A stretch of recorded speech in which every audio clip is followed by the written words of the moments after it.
অভিযানে বড়সড় সাফল্য পেয়েছে বর্ডার গার্ড বাংলাদেশ বিজিবি। গত আগস্ট মাসে পরিচালিত বিভিন্ন অভিযানে মোট ১৭৭ কোটি ২১ লাখ টাকার চোরাচালান পণ্য ও মাদকদ্রব্য জব্দ করেছে বাহিনীটি।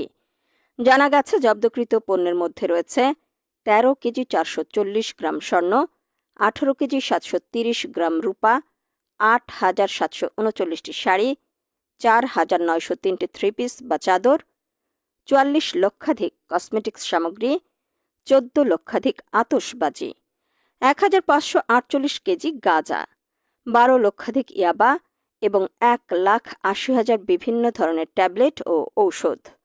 এছাড়া বিভিন্ন ধরনের যানবাহন, মোবাইল যন্ত্রাংশ, কাপড়, কাঠ, সুতা, চা পাতা, সুপারি, চিনি, পেঁয়াজ, রসুন, বীজ, চকলেট, সিগারেট, তামাক ইত্যাদিও জব্দ করা হয়। অস্ত্র ও গোলাবারুদ